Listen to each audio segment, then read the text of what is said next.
Hey, what's up guys? Just wanted to make another video. This time I wanted to disassemble and reassemble the trigger group in the GP100. So without further ado, when I come back the revolver will be disassembled and I'll have the trigger group in front of me, and you can see how to do that in your owner's manual, and I'm sure there's about a billion other YouTube videos. Alright, here I have the trigger assembly removed from my revolver, and I think it's helpful if you have a set of tweezers handy and a small punch. In this case I'm using a 1/16 inch punch. We're going to start off by removing the transfer bar, this piece here between my fingertips. Slightly pull the trigger, move it off to the side, and then place it somewhere where you won't lose it. Next I'm going to remove the prowl arm here. I'm not sure if that's a technical term, but it basically moves behind the cylinder and rotates it. There is a detent directly behind it. So as you're pulling this part over, a detent is going to want to shoot at you. So slightly pull the trigger, put your thumb over it, grab it from the top and move it to the side. And there's the detent that I was speaking of, right here. We can use our tweezers, remove that and set it next to the part. And the next part I was going to remove sort of popped off on its own, so I'm going to put it back in play and then remove it for you guys. Okay. Next I would remove the cylinder latch. Behind the cylinder latch is another detent, so behind here. So we're going to put our thumb over it, and using our thumb and our fingers sort of slide it off to the side. That's been removed. Right there is the detent I was referring to. So we're going to slightly pull the trigger so we can get better leverage on it, get more space to work in. We're going to pull that detent out with our tweezers. This one's a little bit more difficult, and place it next to the part. I want to take a second now to show you that the cylinder lock detent is slightly longer than the prowl arm detent. So this one here, slightly longer, goes with the cylinder lock, short one goes with the prowl arm. And next what we're going to do is we have to remove the trigger through the top. But to do that, it's much easier to work with if you remove this trigger return spring. To do that, we need to sort of depress this to get a little bit of pressure off the pin that's holding it in. There's a pin right here. So I'm just going to force it down on my work surface, push that out. You can see where the pin was removed from, right here. And then what we have is the first piece of the plunger, and then a spring. And then there's a third piece inside here, but I have to take that out later because it tends to hang up.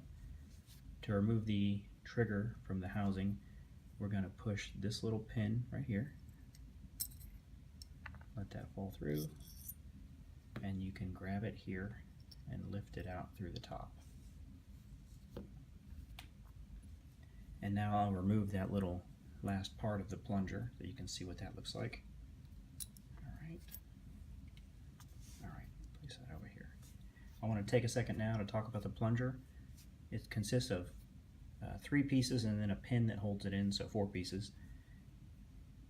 This section feeds in first, then you're going to follow it with a spring, then the second plunger section, and then you would drive your pin into it, and the pin lays across that ledge and traps the whole plunger system, or the return spring system, into its little channel. And I'll demonstrate that better later on. And now let's move on to the actual trigger. There is one extra part that can be removed from this, simply tipping it upside down. Holding your trigger as I am now, we're going to look at this extra part and pretend it's a bird head. So this is the beak, and then there's this little peg that my finger is rubbing against right here. That beak is going to go underneath that peg and drop in like that. So that's how that's going to sit in your trigger for reassembly. There is a little tail here that interacts with the return spring, and it looks like this was installed and maybe welded or permanently attached somehow and then sanded smooth. So this doesn't look like it's meant to be removed. so we're not going to do that.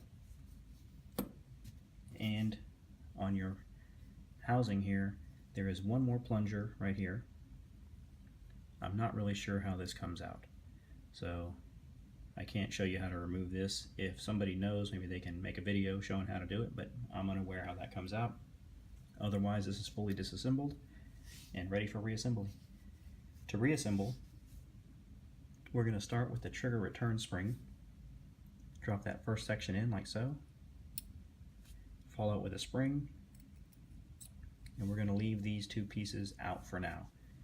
We're going to move on to the trigger, which has the bird head in there as it's supposed to be.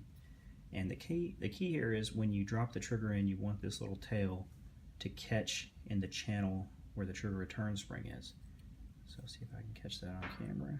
Yep, I did. The tail's in there, but since we didn't fully install the trigger return spring, there's no pressure, so I can more easily line up these holes here and put the pin through. Alright, so I have my trigger about halfway in, and now I'm going to have to line up that hole in the bird head with my trigger pin here. So often it's just a matter of sort of wiggling it. Oop, you don't want it to fall out.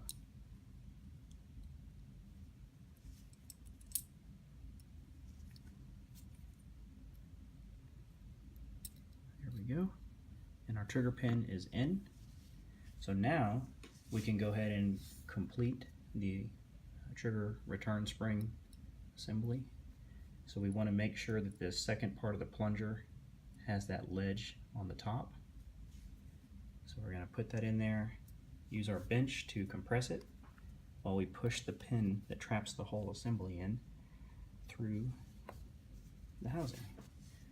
So there we go. That's in there. There is tension on the trigger because we fed that tail in correctly. Next, we're going to move on to the cylinder lock. So what we're going to do is we're going to put the detent in first, feed the spring tail in, then we're going to take the cylinder lock oriented the way I'm holding it, slide it on from the side, push it up against that detent. So the detent's blocking it, and I'm going to put a little bit of pressure with my finger while I push that detent in, and then there we go. That's on. Next we're going to do the pole arm. So slightly pull the trigger, drop your detent in there, and actually I find it easier if you pull the trigger all the way, then you can use your finger to do this. You have your paw arm oriented the way I'm holding it, and then I'm just going to take my finger and push it underneath. So now this is on there, and we're going to drop it back down, and almost there. The only part we have left is your transfer bar, and remember it fits in this little hole in the side, and to expose the entire channel we're going to slightly pull the trigger, drop the transfer bar in there, and now your trigger assembly is completely back together. You can test for function by pushing down on the cylinder lock and then pulling the trigger slightly. So as you can see, it seems to be working correctly. Make sure these are all pushed in, and your trigger assembly is ready for reassembly on your GP100. Hope this was helpful, and you all have a good one.